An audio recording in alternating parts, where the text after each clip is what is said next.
ಜ್ಯೋತಿಷ್ಯಕ್ಕೆ ಹೆದರಿ ಆತ್ಮಹತ್ಯೆ ಮಾಡಿಕೊಂಡ ಟೆಕ್ಕಿ.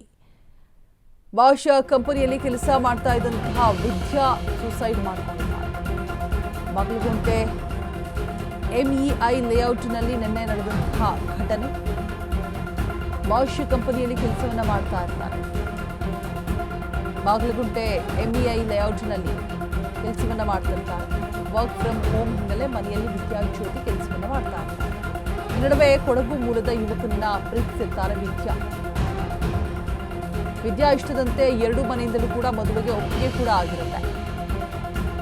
ವಿದ್ಯಾಗೆ ಅಲ್ಪಾಯುಷಿ ಅಂತ ಹೇಳಿಬಿಟ್ಟು ಹೇಳಿದ್ರಂತೆ ಜ್ಯೋತಿಷಿಗಳು. ಹಿನ್ನೆಲೆ 9 ದಿನ ಪೂಜೆ ಮಾಡುವಂತೆ ಜ್ಯೋತಿಷಿ ಸೂಚನೆಯನ್ನು ಕೂಡ ಕೊಟ್ಟಿದ್ದಾರೆ. 9ನೇ ದಿನ ದೇವರಿಗೆ ತಾಳಿ ಕೊಡುವಂತೆ ಹೇಳಿದ್ರಂತೆ ಜ್ಯೋತಿಷಿ. 9ನೇ ದಿನ ಮಾರಮ್ಮ ದೇವರಿಗೆ ತಾಳಿ ಕೊಡೋದಕ್ಕೆ ಸಿದ್ಧತೆ ಕೂಡ ಮಾಡಿಕೊಂಡಿರ್ತಾರೆ. ಆದರೆ ನಿನ್ನೆ ಊಟ ಮಾಡಿ ರೂಮ್ ಸೇರಿದಂತಹ ಯುವತಿ ಹೊರಗಡೆನೆ ಬಂದಿಲ್ಲ ನೋಡಿ. ಹೊರ ಬರೆದಿದ್ದಾಗ ಕಿಟಕಿಯಲ್ಲಿ ನೋಡಿದಂತಹ ಕುಟುಂಬಸ್ಥರು ನೋಡಿದಾಗ ನೇಣು ಬಿಗಿದುಕೊಂಡು ವಿದ್ಯಾ ಆತ್ಮಹತ್ಯೆಗೆ ಶರಣಾಗಿದ್ದಾರೆ. ಬಾಗಲಕೋಟೆ ಠಾಣೆಯಲ್ಲಿ ಪ್ರಕರಣ ಕೂಡ ದಾಖಲಾಗಿದೆ. ಜ್ಯೋತಿಷ್ಯಕ್ಕೆ ಹೆದರಿ ಆತ್ಮಹತ್ಯೆಯನ್ನು ಮಾಡಿಕೊಂಡಿರಬಹುದಾ? ಬಾಷ್ ಕಂಪನಿಯಲ್ಲಿ ಕೆಲಸವನ್ನ ಮಾಡ್ತಾ ಇರ್ತಾರೆ ವಿದ್ಯಾ.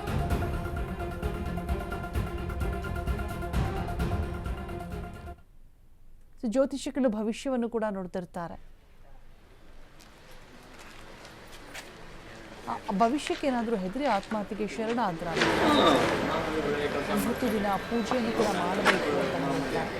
ಕೊನೆಯ ದಿನ ಇರುತ್ತೆ, ದೇವರಿಗೆ ತಾಳಿ ಕೊಡಬೇಕು ಅಂತ ಕೂಡ ಹೇಳಿರ್ತಾರೆ. 9ನೇ ದಿನ ದೇವರಿಗೆ ತಾಳಿ ಕೊಡಬೇಕು. ಆ ದಿನವೇ ಊಟ ಮಾಡಿಬಿಟ್ಟು ರೂಮ್ಗೆ ಸೇರ್ಕೊಂಡಿರ್ತಾರೆ ವಿದ್ಯಾ. ಊಟ ಮಾಡಿ ಮಲಗಿದ್ದಾರೆ ಅಂತಲೇ ತಿಳ್ಕೊಂಡಿರ್ತಾರೆ. ಬಟ್ ಅದಾದ ಮೇಲೆ ರೂಮ್ ಬಾಗಿಲನ್ನು ಯಾವಾಗ ಓಪನ್ ಮಾಡಲಿಲ್ಲ, ಆಗ ಹೋಗಿ ನೋಡಿದಂಥ ಸಂದರ್ಭದಲ್ಲಿ ವಿದ್ಯಾ ನೇಣಿಗೆ ಶರಣಾಗಿರ್ತಾರೆ. ಬಗ್ಗೆ ಹೆಚ್ಚಿನ ಡೀಟೇಲ್ಸನ್ನು ಕೊಡೋದಕ್ಕೆ ನಮ್ಮ ಪ್ರತಿನಿಧಿ ಅರುಣ್ ದೂರವಾಣಿ ಸಂಪರ್ಕದಲ್ಲಿ ಜಾಯ್ನ್ ಆಗ್ತಾ ಇದ್ದಾರೆ. ಅರುಣ್, ನಿಜಕ್ಕೂ ಒಂದು ರೀತಿಯಾಗಿ ಅಚ್ಚರಿಯಾದಂತಹ ಘಟನೆ ಅಂತಲೇ ಹೇಳ್ಬೋದು. ಜ್ಯೋತಿಷಿಗಳು ನುಡಿದಂತಹ ಭವಿಷ್ಯದಿಂದ ಏನಾದರೂ ವಿದ್ಯಾ ನೇಣಿಗೆ ಶರಣಾದ್ರ, ಆತ್ಮಹತ್ಯೆಗೆ ಶರಣಾದ್ರ ಅಂತ ಹೇಳಿಬಿಟ್ಟು, ಸೊ ಏನು ರೀಸನ್ ಇದೆ? ಆಲ್ರೆಡಿ ಮದುವೆ ಕೂಡ ಫಿಕ್ಸ್ ಆಗಿರುತ್ತೆ, ಪೂಜೆ ಕೂಡ ಮಾಡಿರ್ತಾರೆ. ಕೊನೆಯ ದಿನದ ಪೂಜೆಯ ದಿನ ಈ ರೀತಿ ಮಾಡ್ಕೊಂಡಿರುವಂಥದ್ದು, ಡೀಟೇಲ್ಸ್ ಕೊಡೋದಾದ್ರೆ ಅರುಣ್.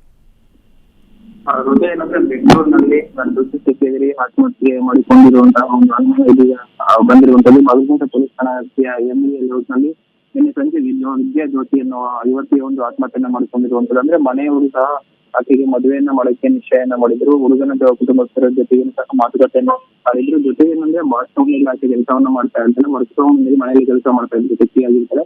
ಕೆಲ ದಿನಗಳ ಹಿಂದೆ ವಿದ್ಯೆಗೆ ಅಲ್ಪಾಯುಷಿ ಅಂತ ಹೇಳ್ಬಿಟ್ಟು ಏನು ಒಬ್ಬರು ಜ್ಯೋತಿಷ ಹೇಳಿದ್ರು ಅಂತ ಹೇಳ್ಬಿಟ್ಟು ಹೇಳಿದ್ದಾರೆ ಅಂತ ಹೇಳ್ಬಿಟ್ಟು ಕುಟುಂಬಸ್ಥರ ಮೂಲಗಳಿಂದ ಮಾಹಿತಿ ಬರ್ತಾ ಇರುವಂತದ್ದು. ಆದ್ರೆ ನಿಜಕ್ಕೂ ಏನಾಗಿದೆ ಅನ್ನೋದನ್ನು ಒಂದು ಕನ್ಫರ್ಮ್ ಮಾಡ್ತಾರೆ. ಯಾಕಂದ್ರೆ ಈಗಾಗಲೇ ಪೊಲೀಸರು ಸಹ ಏನಂದ್ರೆ ಒಂದು ಬಾಗಲಕೋಟೆ ಪೊಲೀಸ್ ಠಾಣೆಗೆ ಒಂದು ನ್ಯಾಚುರಲ್ ಡೆತ್ ಅಂತ ಒಂದು ದೂರನ್ನ ಕೊಟ್ಟಿರುವಂತದ್ದು.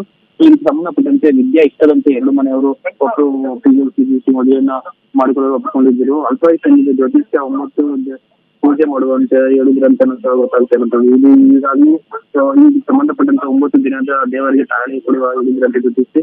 ಹಾಗಾಗಿ 9 ದಿನನೂ ಸಹ ಮುಗಿದಿರುವಂತದ್ದು. ಮತ್ತೊಂದು ಕಡೆ ಇನ್ನು ಊಟದ ನಂತರ ರೂಮ್ ಸೇರಿದಂತೆ ಹೊರಗಡೆ ಕೆಲಸ ಮಾಡುತ್ತಿರಬೇಕು ಅಂತ ಮನೆಯವರೆಲ್ಲ ಸುಮ್ಮನಾಗಿರ್ತಾರೆ. ಆದ್ರೆ ರಾತ್ರಿ 8 ಗಂಟೆಗೆ ದೇವಸ್ಥಾನಕ್ಕೆ ತೆರಳಬೇಕಂತ ವಿದ್ಯಾರ್ಥಿ ತಾಯಿ ಅವರು ಕರೆಯಕ್ಕೆ ಹೋಗ್ತಾ ಇರೋ ಸಂದರ್ಭದಲ್ಲಿ ಕಿಟಕಿ ಮೂಲಕ ನೋಡಿದಾಗ ವಿದ್ಯಾ ನಿಲ್ಲಿಸಿಕೊಂಡು ಆತ್ಮಹತ್ಯೆ ಮಾಡಿಕೊಂಡು ಬೆಳಕಿಗೆ ಬಂದಿರುವಂತದ್ದು.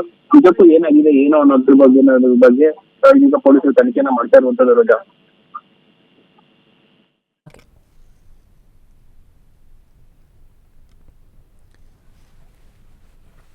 ಸೊ ಊಟ ಮಾಡಿ ನೆನ್ನೆ ರೂಮ್ಗೆ ಸೇರಿಕೊಂಡಂತಹ ವಿದ್ಯಾ ಇದೀಗ ಶವವಾಗಿ ಪತ್ತೆ ಆಗಿದ್ದಾರೆ.